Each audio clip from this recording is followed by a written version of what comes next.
நம்ம Shantha சில்க்ஸ்ல starting rupees 300 ல இருந்து கலெக்ஷன்ஸ் இருக்கு. பர்ச்சேசிங் அமௌண்ட் பொறுத்து கிஃப்ட்ஸும் இருக்கு. பார்க்க ஷாப் லக்ஸூரியஸா இருக்கலாம், பட் நிறைய கலெக்ஷன்ஸ் பட்ஜெட்லயும் இருக்கு. வாங்க விசிட் பண்ணி பாருங்க.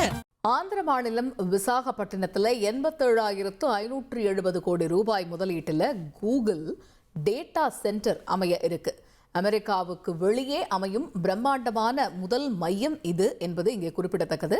இதுக்கான ஒப்பந்தம் டெல்லியில் இன்னைக்கு கையெழுத்தாகி இருக்கு. சுமார் 1,80,000 பேருக்கு வேலை வாய்ப்பு கிடைக்கும் என்று அறிவிக்கப்பட்டிருக்கிறது. இது பற்றி விவரிப்பதுடன் இணைய வல்லுநருடன் கலந்துரையாடவும் இருக்காரு எமது சிறப்பு செய்தியாளர் ரஞ்சித். Over to Ranjith. வணக்கம் நேயர்களே.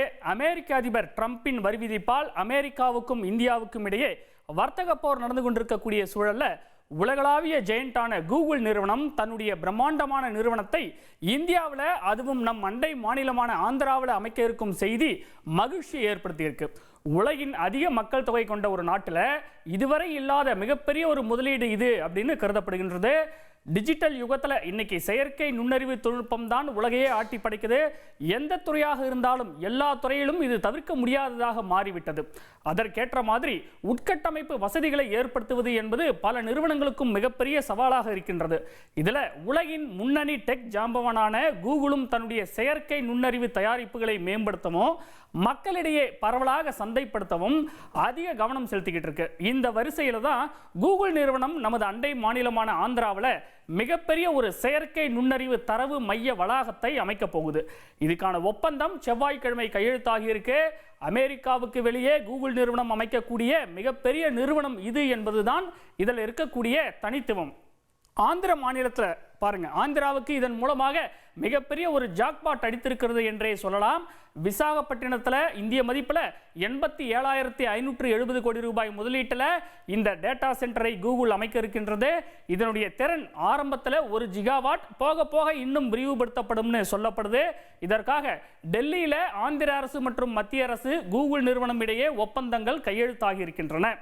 துறைமுக நகரமான விசாகப்பட்டினத்தில் கூகுள் நிறுவனம் 1 ஜிகாவாட் திறன் கொண்ட மிகப்பெரிய டேட்டா சென்டரை நிர்மாணிக்க உள்ளது. இது இந்தியாவில் இதுவரை இல்லாத அளவுக்கு நடக்கக்கூடிய மிகப்பெரிய நேரடி வெளிநாட்டு முதலீடாக இது பார்க்கப்படுகின்றது. டெல்லியில் நடந்த அக்ரிமெண்ட் சைனிங், அந்த ஒப்பந்தம் கையெழுத்தாகும் நிகழ்ச்சியில் Google cloud CEO Thomas Kurian, Andhra முதலமைச்சர் சந்திரபாபு நாயுடு, ஆந்திர ஐடி துறை அமைச்சர் நாரா லோகேஷ் ஆகியோர், ஆந்திர அரசின் உயர் அதிகாரிகள் எல்லோருமே இதில் கலந்துக்கிட்டாங்க. முன்னதாக பிரதமர் நரேந்திர மோடியை இந்த குழு சந்திச்சது.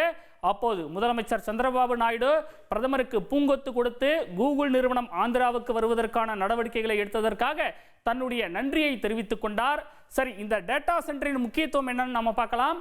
இந்த டேட்டா சென்டர் அமைவதன் மூலமாக குறிப்பாக ஆந்திர மாநில அரசுக்கு உள்நாட்டு உற்பத்தி மூலமாக 2028 இருந்து 2032 வரைக்கும் ஆண்டுக்கு 10,518 கோடி ரூபாய் அளவுக்கு கணிசமான வருமானம் கிடைக்கும் என்று மதிப்பிடப்பட்டிருக்கு.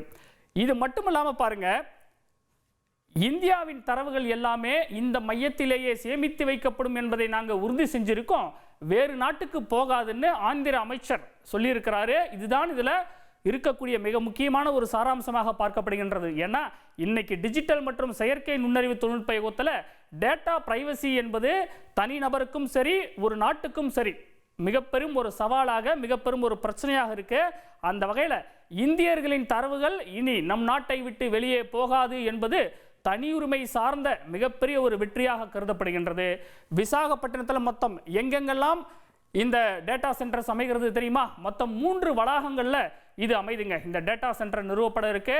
அதன்படி ஆதி விவாரம் அப்படிங்கிற ஒரு பகுதியில் 120 ஏக்கர், தர்லுவாடா பகுதியில் 200 ஏக்கர், ராம்பிள்ளி அச்சுதாபுரம்ல 160 ஏக்கர்னு தனித்தனியாக இந்த டேட்டா சென்டர் என்பது 3 வளாகங்களாக அமைய இருக்கின்றது. இதற்கான முதல் கட்ட கட்டுமானம் எப்போது தொடங்க போகிறது தெரியுமா? அடுத்த 2.5 ஆண்டுகளுக்குள்ள, அதாவது கட்டுமானம் தொடங்கி அடுத்த 2.5 ஆண்டுகளுக்குள்ள இதற்கான பணிகளானது முடிக்க திட்டமிடப்பட்டிருக்கு. மார்ச் 2026, அடுத்த ஆண்டு மார்ச் மாதமே தொடங்கிவிடும். 2028 ஜூலையில் நிறுவனம் செயல்பட தொடங்கிவிடும்னு சொல்லப்பட்டிருக்கின்றது. ஏற்கனவே மைக்ரோசாஃப்ட், அமேசான் மாதிரியான சர்வதேச நிறுவனங்கள் இந்தியாவில் தரவு மையங்களை அமைக்க பல 100 கோடி ரூபாயை முதலீடு செஞ்சிருக்கு. வளர்ந்து வரும் துறையான செயற்கை நுண்ணறிவு தொழில்நுட்பத்துக்கு மிகப்பெரிய கணினி சக்தி தேவைப்படுகின்றது. அதனால தான் முன்னணி நிறுவனங்கள் எல்லாமே இப்போ இதில் தங்களோட கவனத்தை செலுத்த தொடங்கி இருக்கிறாங்க. அந்த வரிசையில் தான் கூகுளின் டேட்டா சென்டரும் அமைய உள்ளது. இந்த டேட்டா சென்டரால் இந்தியாவுக்கு என்ன மாதிரியான லாபம் கிடைக்கும், மற்ற நாடுகளை விட்டுவிட்டு இங்கு தொடங்குவதற்கான காரணம் என்ன, நம்முடைய சந்தேகங்களுக்கு பதிலளிக்க இணைகிறார் இணைய வல்லுநர் திரு ரெக்ஸ் ஆண்டனி அவர்கள். சார் வணக்கம், இணைப்பில் இணைந்தமைக்கு மிக்க நன்றி. சார், பொதுவாக ஒரு டேட்டா சென்டரோட அந்த பர்பஸ் என்ன, இதனுடைய ஃபங்க்ஷன்ஸ் எப்படி இருக்கும் சார், எளிய மக்களுக்கு புரியும்படி சொல்ல முடியுமா? ஒரு டேட்டா சென்டர் அப்படின்றது என்ன அப்படின்னா, நீங்க இப்ப பயன்படுத்துற ஒவ்வொரு விஷயங்களும், ஃபார் அன் எக்ஸாம்பிள் நம்ம இப்ப ஜெமினை யூஸ் பண்றோம், சாட் ஜிபிடி யூஸ் பண்றோம். அந்த மாதிரி கூகுளோட மெயினான ஜெமினியில வந்து பாத்தீங்கன்னா எந்த விஷயங்களை நீங்க பயன்படுத்துறீங்க, அதே மாதிரி ஜிமெயில் ஆகட்டும், அதுக்கப்புறம் போட்டோஸ் ஆகட்டும், இவங்களோட அத்தனை அப்ளிகேஷன்ஸ் நீங்க பயன்படுத்தும் போதும் அதுல வந்து டேட்டாஸை வந்து நம்ம டிரான்ஸ்ஃபர் பண்ணிட்டு இருக்கோம். ஸோ இந்த டேட்டாவை எல்லாமே ஸ்டோர் பண்ணி வைக்கிறதுக்கும் அதை வந்து ரொம்ப வேகமா அக்சஸ் பண்றதுக்குமே வந்து டேட்டா சென்டர்ஸ் தான் முக்கியமான காரணம்.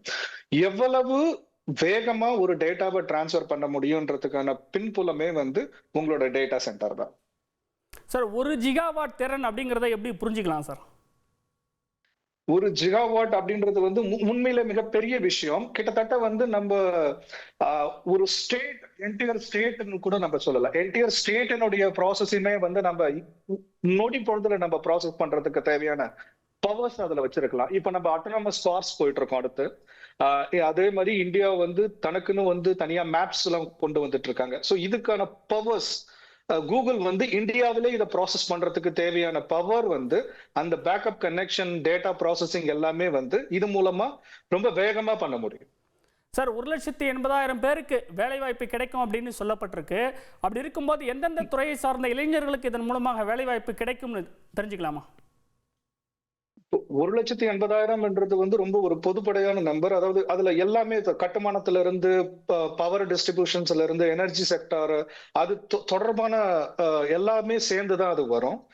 இதுல மெயினா பாத்தீங்கன்னா டெக் இண்டஸ்ட்ரியில எடுத்துக்கிட்டீங்கன்னாக்க data management, data science, then அதுக்கப்புறம் hardware management, support systems, SOC, security, எல்லாமே கிட்டத்தட்ட ஒரு 10-12 டிவிஷன்ஸ், டொமைன்ஸ்க்கான பீப்புளோட என்ட்ரிஸ் இதுக்குள்ள இருக்கும். சார், அடுத்த 2 ஆண்டுகள்லயே இந்த டேட்டா சென்டர் திறக்கப்படும்னு சொல்லியிருக்கிறாங்க. அப்ப இதை மையப்படுத்தி இந்த டேட்டா சென்டர்ல நேரடியான வேலை வாய்ப்புகள் கிடைக்கணும் அப்படின்னா என்ன மாதிரியான படிப்புகளை தேர்வு செய்யலாம் இளைஞர்கள்? ஓகே, ஸோ இப்ப நீங்க இந்த டேட்டா சென்டர் உள்ள கொண்டு வர்றதுக்கான 2 அடிப்படையான காரணம் என்ன அப்படின்னா, கூகுளுக்கு வந்து இந்தியாவோட டேட்டாஸை இந்தியாவிலே ஹேண்டில் பண்ணுன்ற ஒரு நிர்பந்தம் இருக்கு. ஏன்னா நம்ம வந்து டேட்டா ப்ரொடெக்ஷன் ஆக்ட் வந்து இந்தியாவில வந்து கொண்டு வந்ததன் காரணமாக அது ஒரு தேவை இருக்கு. 2வது, கூகுள் அவங்க ஸ்ட்ராட்டஜிக்கலா வந்து ஏஐ வந்து இன்னும் நிறைய ஸ்ட்ரென்தன் பண்ணும். இந்தியாவுக்குள்ள அதுக்கான ஹப்பை கொண்டு வரணுன்றதுக்கான காரணத்துக்காக தான் இந்த டேட்டா சென்டரே இப்ப இங்க வருது, அதுவும் இந்தியாவுக்குள்ளே வருது. இது தொடர்பா நீங்க வந்து பாத்தீங்கன்னா என்னென்ன மாதிரியான துறைகள் அதிகமா உருவாகும் அப்படின்னா, அனிமேஷன் ரிலேட்டட், தென் டேட்டா சயின்ஸ் படிப்புகள்ல எல்லாம் எது நீங்க மெயினா பாத்தீங்கன்னா ஏஐ ரிலேட்டடா எல்லாமே வந்து உள்ள. இதுக்கப்புறம் நீங்க எந்த ஃபீல்டு எடுத்துக்கிட்டீங்கன்னாலும் ஏஐன்றது டிஃபால்ட்டா உள்ள வரும். நீங்க மார்க்கெட்டிங்கா இருக்கலாம், நீங்க வந்து என்ஜினியரிங்கா இருக்கலாம், ஆர்ட்ஸ் அண்ட் சயின்ஸா இருக்கலாம், நீங்க என்ன படிச்சாலுமே ஏஐ வந்து will be there here. So நீங்க எதை படிச்சாலுமே இனிமே ஏஐ வந்து நீங்க இல்லைன்னு சொல்லாம நீங்க படிக்க வேண்டியதுதான். ஸோ ஏஐ தொடர்பான எந்த படிப்புகள் படித்தாலும் இந்த டேட்டா சென்டரில் வந்து இளைஞர்களுக்கு வேலைவாய்ப்பு கிடைக்கும் அப்படின்னு சொல்லியிருக்கிறீங்க. சார், அமெரிக்காவுக்கு வெளியே அமையக்கூடியது இதுதான் அப்படின்னு சொல்கிறாங்க. அப்படி இருக்கும்போது இந்தியாவில் இது அமைவதற்கான பிரதான காரணம் என்னவா இருக்கும் சார்? நான் ஏற்கனவே சொன்ன மாதிரி முக்கியமான விஷயம் வந்து இந்தியா வந்து global market, not anymore Indian market. India is the global market. இங்கதான் அதிகப்படியான இன்டர்நெட் யூசர்ஸ் இருக்காங்க. இன்னும் இன்டர்நெட் பயன்படுத்தாத யூசர்ஸும் இங்கதான் அதிகமா இருக்கிறாங்க. ஸோ அதனோட பர்சன்டேஜ் வந்து நெக்ஸ்ட் 2 இயர்ஸ்ல பாத்தீங்கன்னா இப்ப இருக்கிறத விட 3 டைம்ஸ் அதிகமாக போகுது. ஸோ அதுக்கு வந்து இங்க அதிகமான பவர்ஸ் தேவை. அதை ப்ராசஸ் பண்றதுக்கான திறன் வந்து அந்த சிப் செட்ஸ் எல்லாமே வந்து இங்கே இருந்ததுன்னா இன்னும் பெட்டரான பெர்ஃபார்மன்ஸ் கொடுக்க முடியும். அதை விட முக்கியமான காரணம் அவங்களோட ரெகுலேஷன் அண்ட் கம்ப்ளைன்ஸ். இந்தியாவோட ரெகுலேஷன் கம்ப்ளைன்ஸோட டேட்டா ஆக்ட் இருக்கிறதுனால இப்போ அவங்க எல்லா டேட்டாவுமே இந்தியாவிலேயே ப்ராசஸ் பண்ண வேண்டியதுக்கு வந்து இது ரொம்ப காஸ்ட் எஃபெக்டிவா இருக்கும் ஃபார் கூகுள். ஸோ மத்திய அரசு அவங்களுடைய பிஸ்னஸுக்கு ஒரு செக் வைத்ததன் மூலமாக இப்படி ஒரு நடவடிக்கை எடுக்கப்பட்டிருக்குது அப்படின்னு நம்ம புரிஞ்சுக்கலாமா இதை?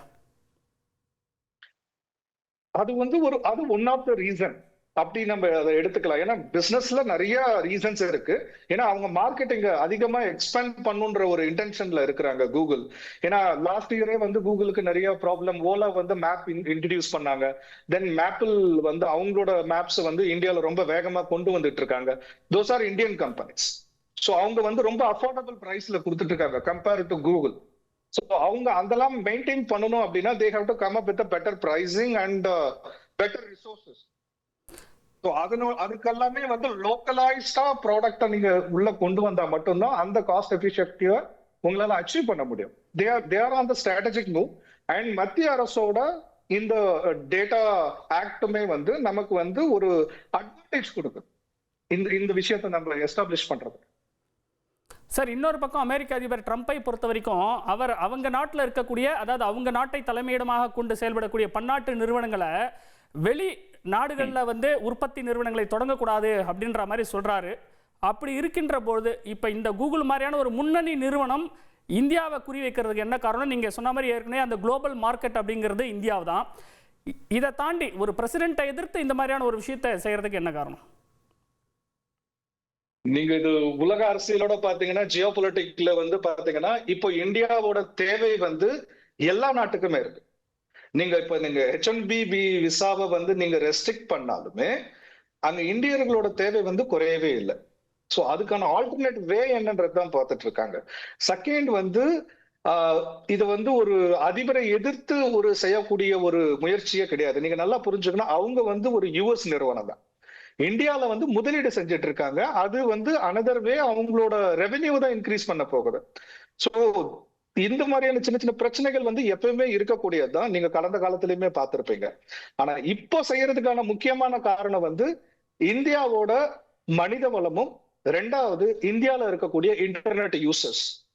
இதுதான் அடிப்படையான எந்த ஒரு கூகுள் எல்லா நிறுவனத்துக்குமே அடிப்படையான விஷயம். ரெண்டாவது இங்க இருக்கக்கூடிய கம்பெனிஸுமே வந்து அதிகரிச்சுக்கிட்டே இருக்கு. நாளுக்கு நாள் கம்பெனிஸ் வந்து அதிகரிச்சுட்டு இருக்கு. அதனுடைய மார்க்கெட் சைஸுமே கூடிக்கிட்டு இருக்கு.